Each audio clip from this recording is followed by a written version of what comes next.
Bueno, lo familiar que de golpe se vuelve siniestro, y yo diría esta repetición de crímenes que no son imperceptibles solo para jugar con la obra de Guillermo Martínez. Guillermo, ¿cómo ves esta relación de coberturas y acciones? Bueno, lo que muestra un poco el informe ha sido la línea principal en que se ha movido la política en los últimos años, ¿no? Es decir, un gobierno que ha hecho una gran cantidad de cosas de una forma un poco diferente de la que uno estaba acostumbrado a ver desde el principio de la democracia, con grandes logros estructurales y bueno, un conglomerado, digamos, de opositores liderados más o menos por los grandes medios que no atinan a proponer o a contraponer una política diferente, entonces quedan como resignados a esta especie de crítica permanente y a una especie de poner la lupa y cuando se acaban los argumentos a imaginar incluso argumentos de tipo psicológicos por detrás, ¿no? O sea, si lo hacen es porque algo deben estar pensando, algo malo deben estar pensando por detrás, etcétera. Ahora, yo creo, como siempre, que lo más interesante no es pensar en estos 2 años, por supuesto, dónde va a estar cada uno, si debajo de la cama, arriba de la cama, sino los que quieren que al gobierno le vayan bien, digamos, ¿qué prepara el gobierno justamente? ¿Cuáles deberían ser las medidas de estos próximos 2 años, ¿no? O sea, ¿qué clase de medidas poder realizar? Yo pienso, por ejemplo, cómo se resolvió el tema de los jubilados, que para mí ese es un ejemplo de una forma virtuosa de resolver un problema que siempre había sido un problema estructural en la Argentina, con esta cuestión de las cláusulas automáticas de reajuste 2 veces por año.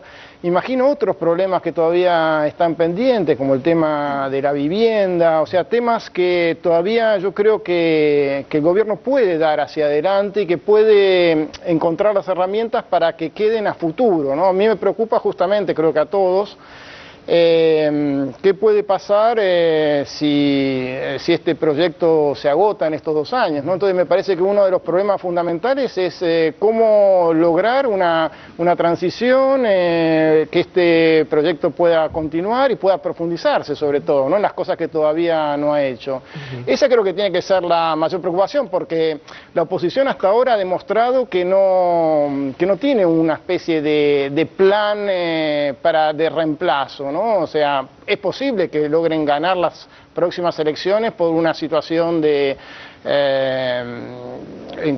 unidad, de que se unan, digamos, partidos que no tienen nada que ver entre sí, como ya ha ocurrido. Es decir, es posible que se avecine una derrota electoral. Lo que no se ve es un plan superador, ¿no? de lo que hay.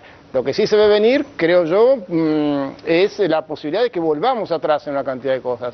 Entonces, me parece que el gobierno está en esa situación en que se siente un poco tironeado por los resultados recientes de las elecciones y todavía no encontró la manera de recuperar la iniciativa y mostrar hacia adelante cómo hacer para seguir y ahondar este proyecto.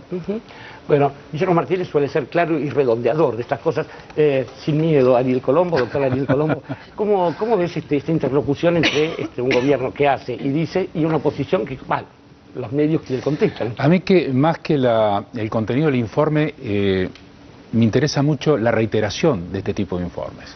Ajá. A ver. Porque revela la insuficiencia de cualquier análisis de la oposición, como si no tuviéramos esquema de interpretación de la oposición. Por cierto, la producción hace muy bien en mostrar este desfile de cuerpos acéfalos que tienen instalado el chip neoliberal de Clarín La Nación. Pero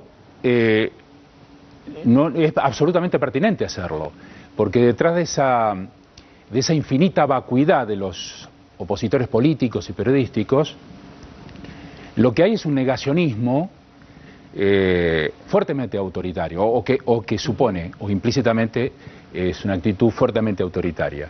Cuando el opositor no reconoce ni recupera nada de las realizaciones a lo largo de 10 años, cuando da la sensación de que acá no ha pasado nada, de que no hay 430 genocidas en la cárcel, que no hay una reducción de la deuda en dólares al 8%, que no hay una triplicación del poder de compra de salarios y jubilaciones, que no hay el doble de la industria, que no hay 5.500 kilómetros de líneas de alta tensión, etcétera, etcétera, etcétera. Cuando el opositor niega esto, se transforma a sí mismo en enemigo.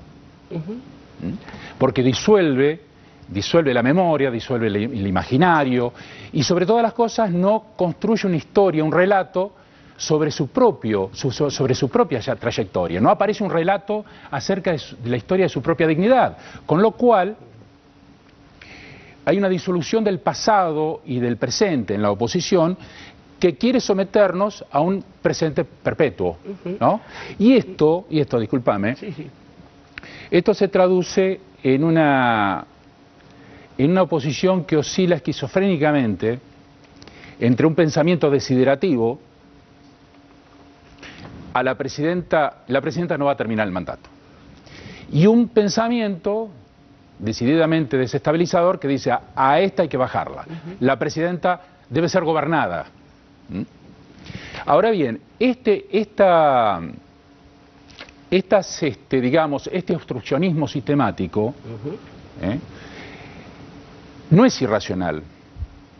Responde a una racionalidad que algunos llaman paramétrica, es decir, hacer constantemente lo mismo haga lo que haga el otro, con la expectativa de que por algún pase mágico en algún momento la situación se torne favorable.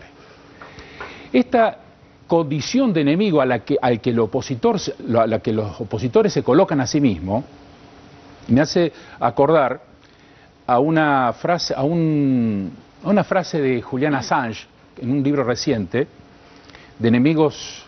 Assange sabe un rato, ¿no es cierto? Es una especie del Che de la criptografía. Él dice que no hay ninguna descripción del mundo que sobreviva al primer contacto con el enemigo, ¿no? Y la pregunta es entonces, ¿cómo ha sobrevivido 10 años el kirchnerismo? Porque ha tenido que enfrentar cara a cara al enemigo en múltiples frentes.